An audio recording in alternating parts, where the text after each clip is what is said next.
Constitutional amendment and basic structure doctrine from forum polity PDF। So इसमें ना amendment का जो टर्म है ना कॉन्स्टिट्यूशन में refers to the addition, removal और मॉडिफिकेशन ऑफ प्रोविजंस, ठीक है।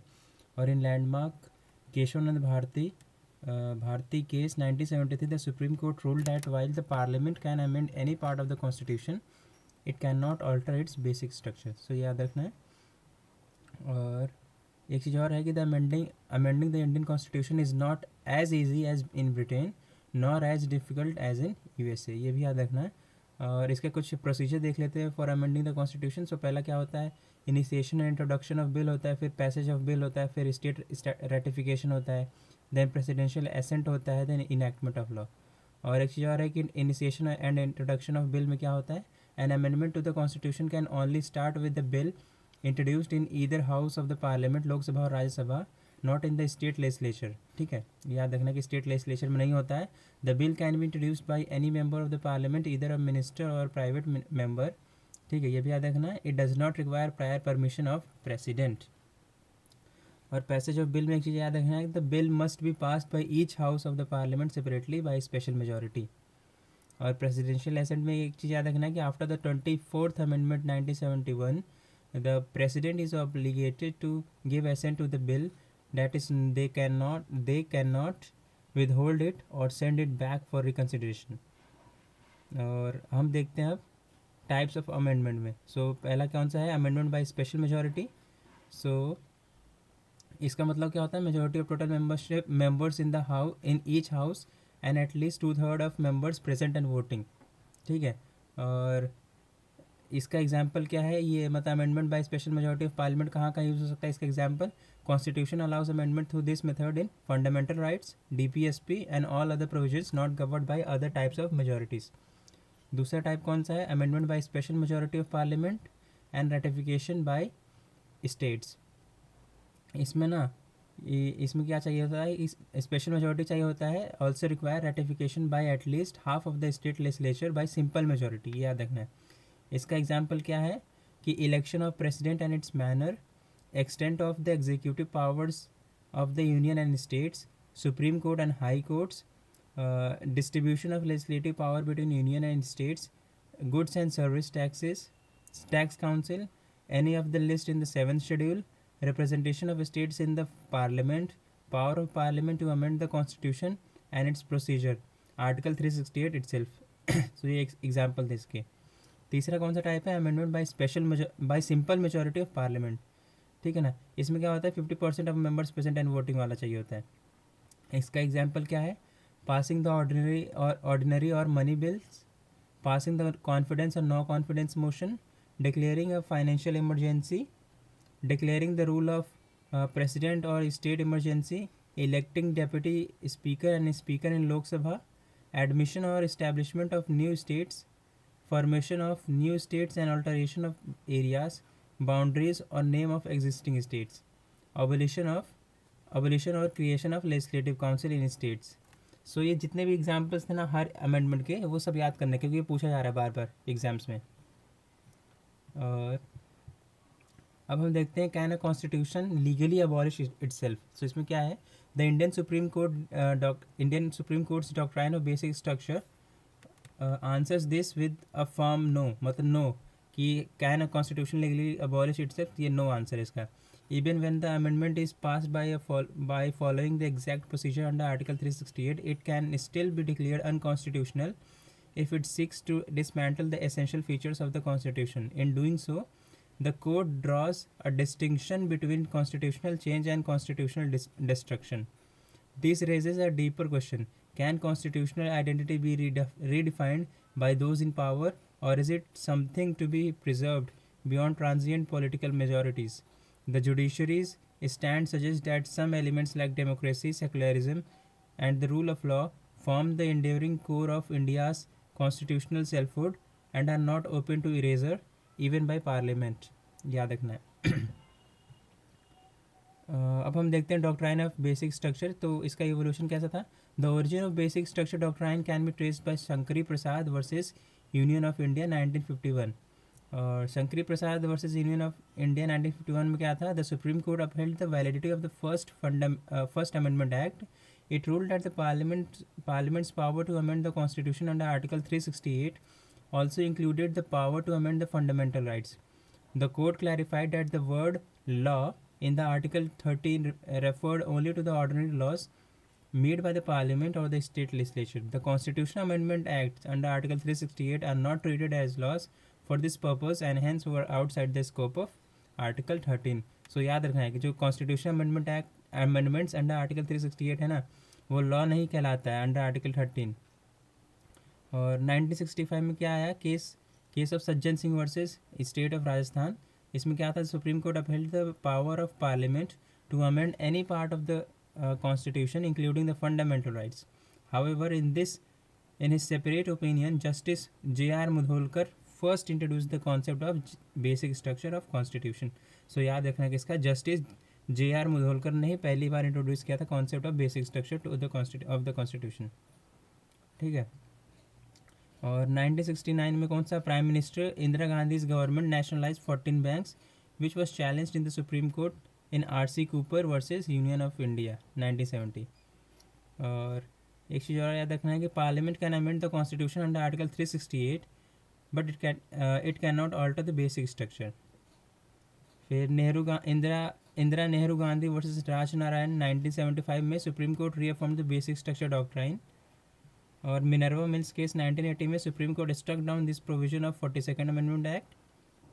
और एक चीज़ याद रखना है, in Waman Rao versus union of India 1981 the supreme court reaffirm the basic structure doctrine. ठीक है. It ruled that the doctrine applies to all the constitutional amendment enacted after Kesavananda Bharati judgement 24 April 1973. This was significant ruling because it ensured that any amendment passed by the Parliament after that date would be subject to the basic structure test and could be reviewed by the courts. अब थोड़ा सा ना हम लोग summary देख लेते हैं evolution of basic structure doctrine. ये एक पिक्चर अच्छा सा दिया है इसमें कि 1951 में शंकरी प्रसाद केस आया जिसमें फर्स्ट अमेंडमेंट अपहेल्ड किया गया और फंडामेंटल राइट्स को अमेंडेबल बताया गया. फिर 1965 में सज्जन सिंह केस आया, उसमें क्या था कि parliaments can amend the fundamental rights और इसी में justice Mudholkar hints at basic structure. फिर 1967 में गोलकनाथ केस आया जिसमें parliament can not amend fundamental rights और इसी में फंडामेंटल राइट्स ऑफ ट्रांसेंडेंटल कहा गया. फिर 1971 में bank nationalisation and privy purses वाला आया इशू केस और इसमें judicial resistance to legislative overreach कहा गया. 1971 में ही 24th और 25th अमेंडमेंट्स आया जिसमें स्ट्रेंथन पार्लियामेंट्स अमेंडिंग पावर. फिर 1973 में केशवानंद भारती केस आया जिसमें कि बेसिक स्ट्रक्चर डॉक्ट्राइन को रिफॉर्म किया गया और बताया गया और amendments allowed but not to basic feature ये भी कहा गया. फिर 1975 में इंदिरा गांधी वर्सेस राजनारायण आया जिसमें 39th अमेंडमेंट स्ट्रक डाउन कर दिया गया और judicial review part of basic structure ये भी कहा गया. फिर 1980 में मिनर्वा मिल्स केस आया जिसमें 42nd अमेंडमेंट को पार्टली स्ट्रक डाउन किया गया और जुडिशियल रिव्यू को रीअफर्म किया गया. फिर 1981 में क्या है, वामन राव केस आया जिसमें basic structure applies to all amendments after 24 April 1973 ये कहा गया. अब हम देखते हैं केशवानंद भारती का थोड़ा सा ब्रीफ बैकग्राउंड.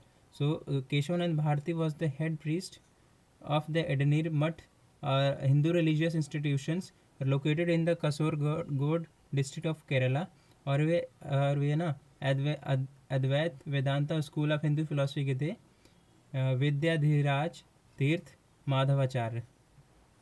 अब हम देखते हैं political fall out of the Kesavananda Bharati ruling. So Kesavananda Bharati judgement was landmark verdict that limited parliament's power to amend the constitution through the basic structure doctrine. और सेपरेशन ऑफ 3 सीनियर जजेस and efforts to influence the judiciary by appointing a committed judiciary had serious political consequences and undermined judicial independence. Benefits and achievements of doctrine of basic structure क्या है? The basic structure doctrine acts as a safeguard against the unlimited power of the parliament to amend the constitution. The basic structure doctrine is that it preserves the core values and features of the Indian constitution. The basic structure doctrine also acts as a check on unlimited power of the parliament to amend the constitution. It ensures that the parliament cannot arbitrarily take away or abridge the fundamental rights of citizens through constitutional amendment. The basic structure doctrine upholds the principle of constitutionalism. It reinforces the idea of parliament derives its power from the constitution and cannot become a supreme over it. और एक चीज़ याद रखना है कि Kihoto Hollohan 1993 case में related to the anti defection law का था, और इसमें the court read down provisions to ensure the speaker's decision in defection matters are subject to judicial review, thereby injecting accountability and fairness and preventing partisan arbitrariness. Likewise, in IR Coelho versus State of Tamil Nadu 2007, the court held that laws inserted in ninth schedule after 1973 are not immune from judicial scrutiny if they infringe the fundamental rights or basic structure. और एक चीज़ और याद रखना है कि the basic structure doctrine balance adaptability and stability. अब हम देखते हैं criticism of doctrine of basic structure. So इसमें क्या है कि nowhere does the constitution mention of basic structure, ठीक है ना, ये वर्ड मेंशन ही नहीं है, बियॉन्ड पार्लियामेंट अमेंडिंग पावर, ठीक है. और एक चीज़ और है कि the basic structure doctrine violets the principle of separation of powers by letting the judiciary limits parliament's constituent power. The doctrine gives the unelected judges the authority to override decisions of democratically elected legislature. इसका एक summary again दिया है कि benefits क्या है और criticism क्या है द बेसिक स्ट्रक्चर डॉक्ट्राइन का. सो एक बार फिर से देख लेते हैं. बेनिफिट्स क्या है? Safe guard against arbitrary amendments, preserves core constitutional values, limits parliament's amending power, protects the fundamental rights, upholds constitutional supremacy, reinforces rule of law and separation of powers, preserves democratic principle, free and fair elections, minority rights, judicial review, balances flexibility and stability, reflects judicial creativity.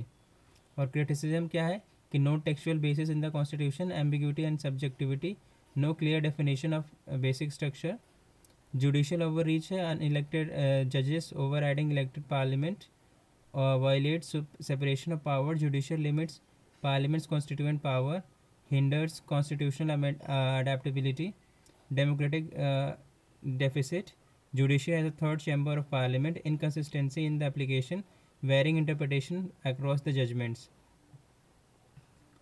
और एक चीज़ और याद रखना है कि SR Bombay versus Union of India case 1994 was a significant milestone in the expansion of the basic structure doctrine.